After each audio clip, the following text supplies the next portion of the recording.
Bill Clinton went on CNBC stumping for Hillary, and it didn't go very well. Let's see if his ideas over the years have become more liberal or more conservative. What do you think about TPP? Because a lot of people look at that as the legacy for NAFTA. Well, first of all, I don't think it has anything to do with NAFTA, but I think that the geopolitical reasons for it, from America's point of view, are pretty clear. That it's designed to make sure that the future of the Asia-Pacific region economically is not totally dominated by China. I think it's pretty clear what Hillary said about it, and that is that there needs to be provisions on currency manipulation that are enforced, and there need to be, again, measures put in place in America so that we take care of whatever dislocation ever happens simultaneously. Everybody makes nice about doing something about it, and then, at least for the last 20 years, for most of the time, Congress never wanted to do it. Yeah. And you just can't do that. It's not true. In places, especially where there's physical isolation, the market economy will not make up the difference unless there is a real investment or a real investment incentive or both. What's the right corporate tax rate to make sure that you're bringing in income but also incentivizing businesses to be investing here in America? Is it 15%? Is it 35%? Is it somewhere in between? I was the president who urged it to be raised to 35%. But when I did it, it was precisely in the middle of the OECD countries. It isn't anymore. So I think it should be lowered. This is just me now. I'm not speaking for you. I think it should be lowered, and we should do sort of what the Japanese did. We should try to get it as close to the international average as we can, so we'll be competitive. But we ought to have an alternative minimum so everybody pays something that's acceptable, and you don't have to worry about finding every last tax shelter and every last dodge and every last this, that, and the other thing. Just say, do that. And then I would like to see a repatriation initiative that works a little bit different than it did when President Bush signed one. This is one actually where he's probably has a more liberal position than I do. Oh boy, where to begin with this one? So when he talks about repatriation, what that means is very simply all these corporations that have stashed their money in offshore tax havens. Repatriation means, they bring that money back in. But what he's saying is, look, you got to make a deal. And on this, I think that President Bush is actually more liberal than me. Oh, God. So he's saying, look, my idea, and he goes on to elaborate on this too, by the way, is, you have them bring the money back if a certain percentage, whatever that percentage is, goes towards like a national infrastructure bank. And then that goes towards rebuilding infrastructure, obviously. Now, what's the problem with that reasoning? Well, the problem is they just fucking said, I'm not gonna pay my taxes. And they're basically, it's like ransom, basically. So they're like, okay, we're gonna take all of our billions of dollars and ship it overseas. And I'm not going to pay any taxes unless the government gives me a better deal. Imagine you tried to do that. You take your money and you say, that's nice. It's on the Cayman Islands now. I'm not paying any taxes.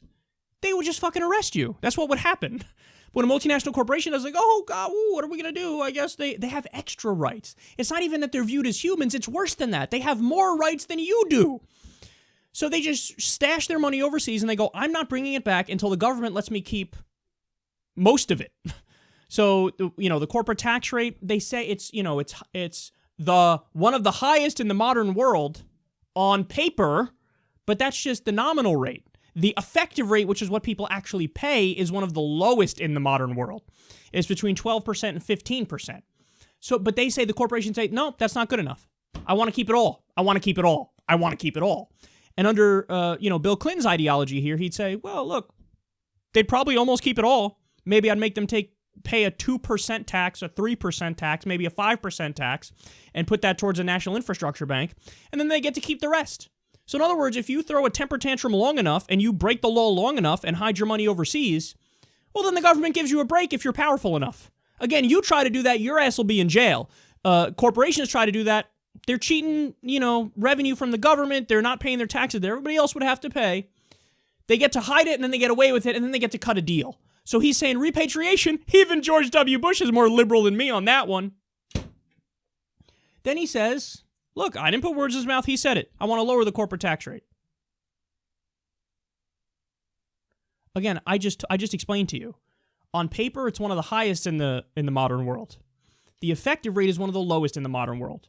In other words, we have so many loopholes and deductions that you could say on paper I'm paying whatever percentage it is, but effectively I'm paying much less than that. He's like, I want it lowered. Okay, well, are you just going to call yourself a Republican now? What's going on here? And then when it gets to TPP, this is a super important part. He said, he admits, okay, no, here's what it's really about, competition with China. Yeah, this is what liberals and progressives have been saying all along, and this is one of the reasons why we're against it. Because it's not about the American worker. It's not about caring about the people. It's not about doing the right thing for them. It's not about making their lives better and increasing their quality of life. No, it's a competition with China. So in other words, sure, it may drive down wages, it may ship out jobs, but bottom line is, it'll make our corporations more powerful than China, so wonderful, let's do it. And then the most important part, he says, well, look, I think Hillary's position is clear, and then he goes on to describe what.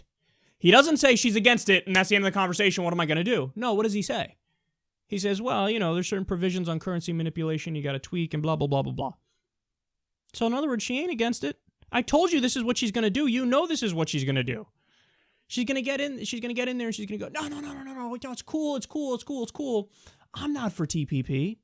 You see, we changed 2 provisions and tweaked them minorly, and now I'm in favor of it. So it's not the same TPP, it's a different TPP.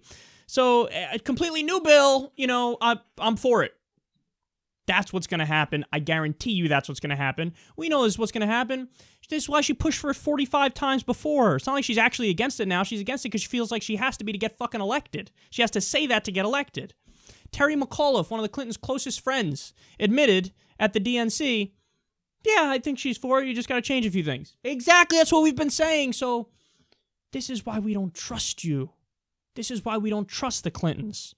They are the ultimate corporatist, elite Democrats. And by the way, let me be clear about something. They don't view themselves as, nefarious, I'm going to screw over the people. They don't view themselves like that. I don't doubt that Bill Clinton genuinely believes all the things that he's saying and this is the best position and this is how we fix it. But their worldview is shaped by the circles they run in. Their worldview is shaped by the circles they run in. They only hang out with other rich, elite executives and business owners and, people in that circle. So when you're with people in that circle, well, it is true that people in that circle come up to you and say, we got to do the TPP. Why? Because it helps them. It fucks over average Americans, but it helps them. So they think, well, look, what we can do is we can reconcile this. We can make it so that we think maybe it helps the average worker, but it definitely helps our rich buddies. And we're the middle ground, centrist triangulation Democrats here who are above the fray and so reasonable that we're with Democrats and Republicans on different issues. They think they're just the smartest people in the room and they're the brightest and they're looking out for people the most. And they don't even understand how negative of an effect it is to run only in those circles and to take corporate money and to be an elitist. They don't get it. So I think they mean well, but at the end of the day, their positions are detrimental to the well-being of most Americans, and this is why people don't trust Hillary Clinton and Bill Clinton. They're right not to trust them.